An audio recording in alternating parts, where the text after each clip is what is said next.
खास दसरा व दिवाळी निमित्त आमच्या सर्व मिनी स्टोर्स मध्ये दसरा दिवाळी फेस्टिवल धमाका।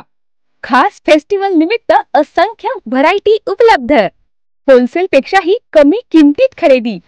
कांजीवरम, बनारसी, जुल्हा Bangalore silk, Madurai silk, Calcutta cotton full व्हरायटीत उपलब्ध। कमी बजेट मध्ये संपूर्ण कुटुंबाची खरेदी। तसंच सूट व इंडो शेरवानी, हळदीसाठी kurta, safari, branded shirt pant यासाठीही खास कलेक्शन। जादा झालेला माल परत घेऊन पैसे परत। रवींद्र वस्त्र निकेतन, सलगरे व शाखा।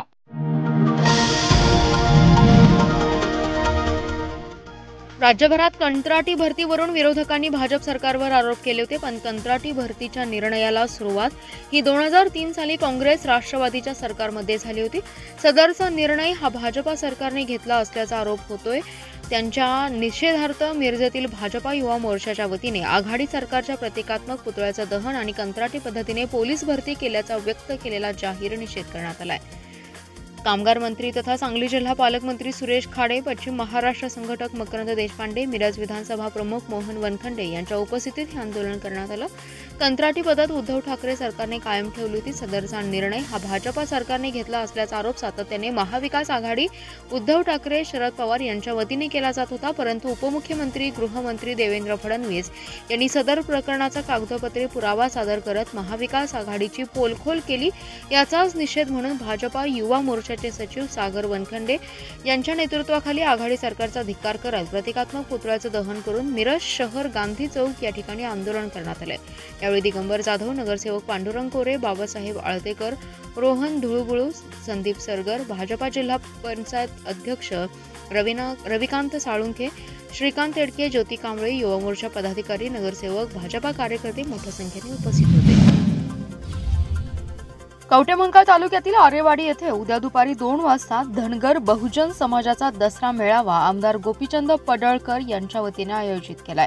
या मेळाव्याच्या निमित्ताने धनगर, वंचित, अल्पसंख्याक आणि बहुजन समाजातील विविध प्रश्नांवर चर्चा करण्यात येणार आहे। या मेळाव्याला 2 लाखापेक्षा जास्त लोक उपस्थित राहण्याची शक्यता आहे। धनगर समाजातील आरक्षणासह विद्यार्थ्यांचे प्रश्न, शेतकरी, मेंढपाळांचे प्रश्न तसेच धनगर एसटी आरक्षण अंमलबजावणी आणि न्यायालयीन लढा याची सध्याची परिस्थिती यावर उहापोह होणार आहे। महाराष्ट्रात इतर सर्व समाजाच्या आरक्षणाच्या निमित्ताने वातावरण निर्मिती चालू आहे। या दसऱ्याच्या मेळाव्याच्या निमित्ताने धनगर समाजाच्या एसटी आरक्षण अंमलबजावणी मागणीकडे महाराष्ट्र शासनाचं लक्ष वेधण्याकरिता धनगर समाजातून सुद्धा मोठ्या प्रमाणात शक्ती प्रदर्शन होणार आहे। सध्या न्यायालयात आमची लढाई सुरू आहे। उच्च न्यायालयाने 8, 11 आणि 15 डिसेंबर अशी अंतिम सुनावणीच्या तारखा दिल्या आहेत। डिसेंबरच्या शेवटच्या आठवड्यात धनगर आरक्षणाचा निकाल उच्च न्यायालय देणार आहे। सरकारच्या वतीने मुख्यमंत्री एकनाथ शिंदे आणि उपमुख्यमंत्री देवेंद्र फडणवीस यांनी लागेल ती मदत केली आहे। न्यायालयाच्या लढाईत जरी उलथापालथ झाली तरी धनगर समाजाने रस्त्यावरच्या लढाईला तयार झालं पाहिजे। त्यासाठी महाराष्ट्रात जागर यात्रेचा पहिला टप्पा झालाय। आता दसरा मेळावा होणार आहे, त्यानंतर जागर यात्रेचा दुसरा टप्पा सुरू करणार असल्याचं यावेळी पडळकर यांनी सांगितलं। राजकीय पक्षांची ऑफर मला आलेली आहे। मी लोकसभा निवडणूक लढवावी अशी लोकांचीही मागणी आहे।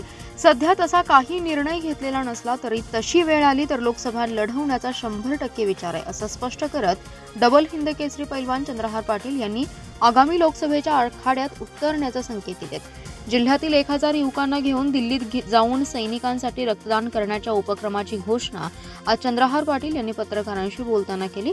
त्यावेळी लोकसभा निवडणूक लढवण्याच्या चर्चेवरही त्यांनी भाष्य केले। चंद्रहार पाटील यांनी गेल्या काही महिन्यात बैलगाडी स्पर्धा, 1 लाख रक्तबाटल्या संकलन उपक्रम राबवले।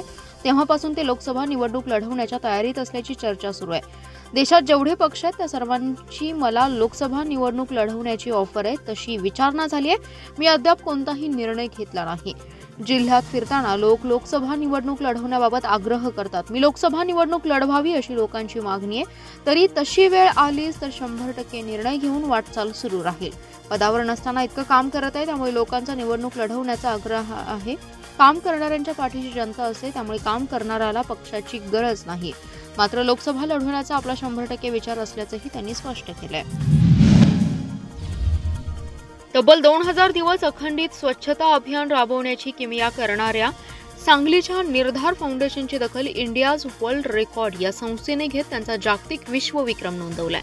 संघटनेचे प्रमुख राकेश दड्डनावर यांच्या नावे या विक्रमाची नोंद झाली. फाउंडेशनमार्फत दड्डनावर यांनी 1 मे 2018 रोजी स्वच्छता अभियानाला सुरुवात केली. नागरिकांना सुरुवातीला ही औपचारिकता वाटली, पण शहरातील अनेक भागांचे रूपडे बदलू लागले तेव्हा अनेक तरुण नागरिक, सामाजिक कार्यकर्ते, शासकीय अधिकारी त्यांच्या अभियानात सहभागी झाले. अभियानाची व्यापकता वाढत गेली. सुरुवातीला शहरापुरती मर्यादित राहणारी ही मोहीम शहरालगतच्या गावांमध्ये पोहोचली. नंतर जिल्ह्यात आणि जिल्ह्याबाहेरही तिचा डंका वाजला. आषाढी एकादशीनंतर पंढरपूरच्या मंदिर परिसरासह संपूर्ण घाट या फाउंडेशनने चकाचक केला. त्यानंतर राज्यभरातील युवक या अभियानाशी जोडले गेले. कोणत्याही शासकीय मदतीशिवाय दड्डनावर आणि त्यांच्या ग्रुपने गलिच्छ वस्त्यांना सुंदरतेचं वरदान दिले. 1 मे 2018 रोजी त्यांनी हाती घेतलेला झाडू आजही त्यांच्या हाती टिकलाय. 1 दिवसाचाही खंड न पडता या तरुणांनी मोहीम राबवली. अभियानास नुकतेच 2000 दिवस पूर्ण झाले आणि त्याचवेळी जागतिक विक्रमाची नोंद झाल्याची बातमीही फाउंडेशनला मिळाली. जिल्ह्यातील 94 ग्रामपंचायत निवडणुकीसाठी अर्ज दाखल करण्याच्या शेवटच्या दिवशी झुंबड उडाली. 97 गावच्या सरपंच पदासाठी 519 जणांनी तर 94 गावच्या सदस्य पदासाठी 2990 जणांनी उमेदवारी अर्ज दाखल केलेत. कवटेमंकाळ तालुक्यातून सर्वाधिक सरपंचासाठी 124 तर 596 अर्ज आलेत. उमेदवाराची अर्जांची सोमवारी छाननी होईल. त्यानंतर अर्ज माघार घेण्यासाठी 25 ऑक्टोबर रोजी दुपारी 3 पर्यंत मुदत आहे. त्याच दिवशी अंतिम उमेदवार यादी जाहीर करण्यात येणार आहे. दरम्यान शिराळ्यासह कवटेमंकाळ आणि मिरज तालुक्यातील बहुतांशी गावात चुरशीने निवडणूक होत असल्याचं स्पष्ट झालंय. ग्रामपंचायत निवडणुकीची रणधुमाळी सोमवारपासून सुरू होती. निवडणूक आयोगाचे संकेतस्थळ बंद असल्यामुळे अनेक इच्छुक उमेदवारांना आपल्या निवडणुकीचा उमेदवारी अर्ज दाखल करताना अडचणींचा सामना करावा लागला. त्यामुळे अर्ज दाखल करण्यासाठी सायंकाळी 5:30 वाजेपर्यंत मुदत देण्यात आली होती. शुक्रवारी अर्ज सादर करण्याच्या शेवटच्या दिवशी तालुक्याच्या ठिकाणी मोठी गर्दी झाली होती. निवडणुकीसाठी इच्छुकांची संख्या वाढल्याने अर्ज दाखल करण्यासाठी रांगा लागल्याचं चित्र होतं. त्यामुळे एकूण अर्जाबाबतची प्रक्रिया रात्री उशिरापर्यंत सुरू राहिली. अर्ज दाखल करण्याच्या शेवटच्या दिवशी 94 ग्रामपंचायतीच्या निवडणुकीसाठी सरपंच पदासाठी 219 तर सदस्यांसाठी 1316 उमेदवारी अर्ज दाखल झाले.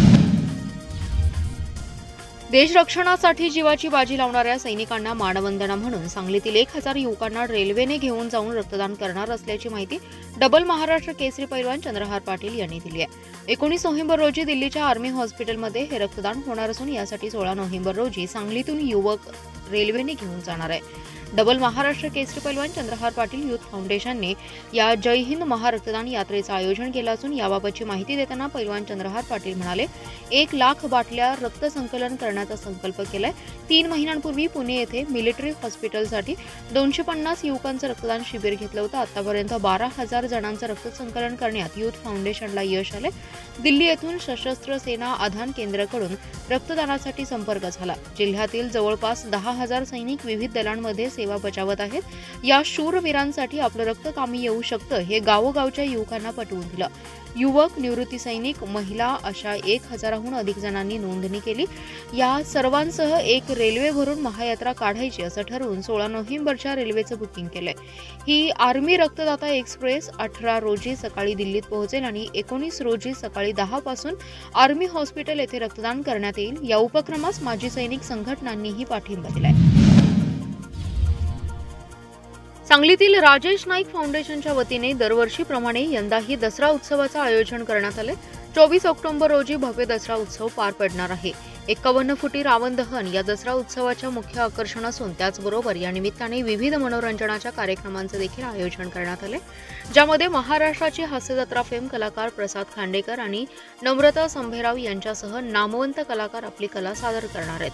त्यानंतर तिरंदाजीने रावण दहन सोहळा पार पडणार असून यावेळी भव्य आतिषबाजी देखील संपन्न होणार आहे. या दसरा उत्सवाला जिल्हाधिकारी राजा दयानिधी, महापालिकेचे आयुक्त सुनील पवार, सांगलीचे पोलीस उपअधीक्षक अण्णासाहेब जाधव, काँग्रेसचे प्रदेश उपाध्यक्ष विशाल पाटील, जिल्हा मध्यवर्ती बँकेच्या उपाध्यक्षा जयश्रीताई पाटील, काँग्रेसचे शहर जिल्हाध्यक्ष पृथ्वीराज पाटील यांच्यासह मान्यवर मंडळी उपस्थित राहणार आहेत अशी माहिती राजेश नाईक फाउंडेशनचे अध्यक्ष संदीप आपटे यांनी दिली आहे. या प्रसंगी माजी सभापती राजेश नाईक यांच्यासह राजेश नाईक फाउंडेशनचे सदस्य उपस्थित होते. कंत्राटी नोकर भरतीचा निर्णय घेतल्याबद्दल तत्कालीन महाविकास आघाडी विरोधात सांगलीत भाजपाने निदर्शने केली. राज्यातील युवकांची दिशाभूल केल्याबद्दल आघाडीच्या नेत्यांचा निषेधही यावेळी व्यक्त करण्यात आलाय. विश्रामबाग येथील भाजपाचे आमदार सुधीर गाडगीळ यांच्या जनसंपर्क कार्यालयासमोर आंदोलन करण्यात आले। पालकमंत्री तथा कामगार मंत्री सुरेश खाडे आणि सुधीर गाडगीळ यांच्या नेतृत्वाखाली आंदोलन करण्यात आलं। आपला नातू तुपाशी, दुसऱ्यांची पोरं उपाशी, विरोधकांचा डाव फसवा, विद्यार्थ्यांना दिला चकवा, नको खोटी भाषा, गुंडाळा, शरद पवारांचा गाशा अशा फलक झळकावत आघाडीतील नेत्यांचा निषेध करण्यात आलाय। महाविकास आघाडी सरकारच्या काळात तत्कालीन मुख्यमंत्री उद्धव ठाकरे यांनी कंत्राटी भरतीच्या निर्णयावर सही केली होती। आता तीच कंत्राटी पद्धत देवेंद्र फडणवीस यांनी आणल्याचं सांगून सरकारला दोष देत आघाडीचे नेते नौटंकी करत आहेत। कंत्राटी भरती हे काँग्रेसने केलेलं पाप आहे। जनतेची दिशाभूल करणाऱ्या या नेत्यांचा आम्ही निषेध करतो। त्यांनी जनतेची माफी मागावी अशी मागणी यावेळी करण्यात आली। या आंदोलनात माजी आमदार दिनकर पाटील, मकरंद देशपांडे, दीपक शिंदे, पृथ्वीराज पवार, मोहन वनखंडे, प्रकाश बिरजे, श्रीकांत शिंदे, दीपक माने, स्वाती शिंदे, गीतांजली ढोपे पाटील, राजेंद्र कुंभार आदी जण उपस्थित होते। कंत्राटी भरतीवरूनच ज्या पद्धतीने वातावरण दूषित करण्याचा प्रयत्न काँग्रेस आणि राष्ट्रवादीच्या नेत्यांकडून सुरू होता, त्यांचा तो प्रयत्न आणि बुरखा उपमुख्यमंत्री देवेंद्र फडणवीस यांनी फाडून टाकलाय। कंत्राटी भरतीचा GR हा महाविकास आघाडीच्या काळात काढण्यात आला होता। शरद पवारांच्या सल्ल्याने, त्यांच्या कृपा आशीर्वादाने, उद्धव ठाकरेंच्या सहीने, काँग्रेसच्या मदतीने हा GR काढला होता। त्यांचं हे पितळ सर्व आता उघडं पडले। शरद पवार आणि त्यांचा नातू हे महाराष्ट्रात फिरून विद्यार्थ्यांमध्ये विष कालवत होते। त्यांचा हा बुरखा फाडून त्यांना फडणवीसांनी चपराक लावल्याची टीका गोपीचंद पडळकर यांनी केली आहे। ते सांगलीत माध्यमांशी संवाद साधत होते। पडळकर म्हणाले, आता कंत्राटी भरतीवरून वातावरण निर्मिती करण्याचा त्यांचा केविलवाणा प्रयत्न सुरू आहे। अशा मोर्चांनी वातावरण तयार होत नाही। कंत्राटी भरतीवरून ज्या पद्धतीने वातावरण दूषित करण्याचा प्रयत्न काँग्रेस आणि राष्ट्रवादीच्या नेत्यांकडून सुरू होता, त्यांचा तो प्रयत्न आणि बुरखा उपमुख्यमंत्री देवेंद्र फडणवीस यांनी फाडून टाकलाय। कंत्राटी भरतीचा GR हा महाविकास आघाडीच्या काळात काढण्यात आला होता। शरद पवारांच्या सल्ल्याने, त्यांच्या कृपा आशीर्वादाने, उद्धव ठाकरेंच्या सहीने, काँग्रेसच्या मदतीने हा GR काढला होता। त्यांचं हे पितळ आता सर्व उघडं पडल्याचा टोला त्यांनी यावेळी लगावला आहे।